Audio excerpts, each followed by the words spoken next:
Today, is Kickstarter the future for video game funding? If you pay us, we'll tell you. This is CheckPoint.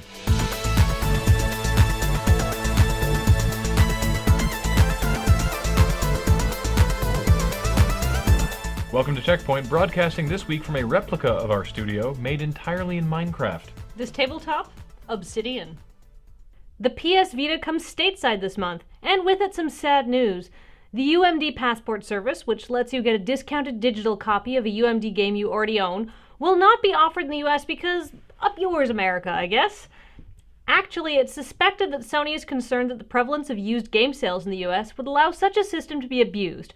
So we can kind of blame GameStop for this. We're okay with that. From the several steps removed department, Activison and Double Helix are making a game based on the movie, based on the game Battleship. It's a first-person shooter. We are told that it will still have elements, in heavy finger quotes, of the classic Battleship gameplay, and presumably someone will at some point say, "You sunk my battleship," with no hint of self-awareness or irony. Apple has finally cracked down on fake knockoff games in its App Store. And by crackdown, we mean it's killed 59 games, all made by the same oddly prolific Russian guy, with names such as Temple Jump, Tiny Birds, Angry Ninja Birds, and Plant vs. Zombie, which sounds like nothing if not a very short fight. As for Apple, well, you've finally stopped one scam artist. Only several thousand to go, right? Right? As with all games, Robot Unicorn Attack is coming to Facebook. Actually for the third time, and this time it's bringing with it the dark specter of microtransactions. Players can purchase fairy dust, which allows them to buy triple jumps, some sort of bullet time thing, and something called Freevolution, which lets you play the game as a panda. This is bull honky.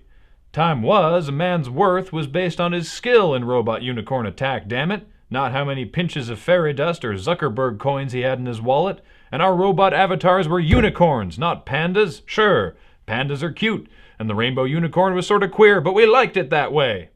At the recent DICE conference, Dead or Alive designer Tomonobu Itagaki told the story of how his publisher took an in-progress copy of the PS2 port for DOA 2 and rushed it off to the factory before Itagaki and his team could, finish making it not suck. This sent him into a months-long depression that he spent at home, drinking and repeatedly watching Michael Bay's Armageddon.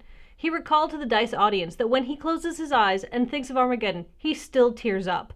Strange, it does the same for me. Probably for different reasons. And in other news, by now you've certainly heard about the Double Fine Kickstarter fundraiser. It has raised a lot of money. In contrast to our usual journalistic perfection, we can't tell you how much it's raised because we're recording on Friday. It raised $1 million yesterday. By the time you see this, who knows? We might be in a Double Fine funded economy. Graham is conflicted, so he's going on point. What does this mean for the gaming industry? Well, not a lot. This is by no means the first game trying to fund itself through Kickstarter, and now it clearly won't be the last. But all it's shown for the games industry is that anyone can fund a game, as long as they are famous, respected, and have already had a long and successful career.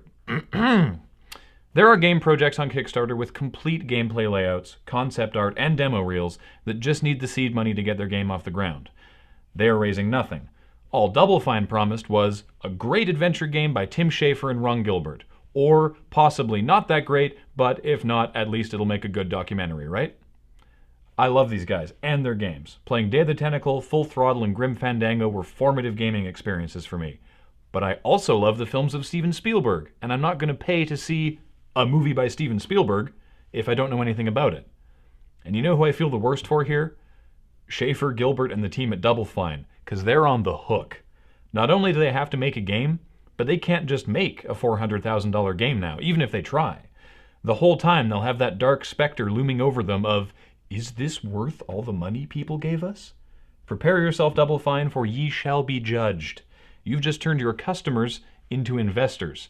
And if you thought normal investors were entitled, wait until you see what the internet can unleash.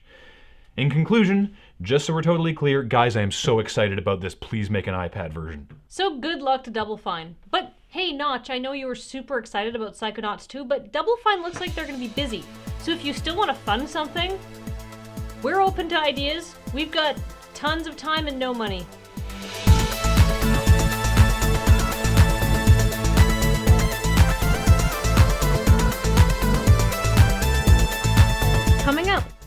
Con.ca sends out PS Vitas super early. I guess I should have pre-ordered.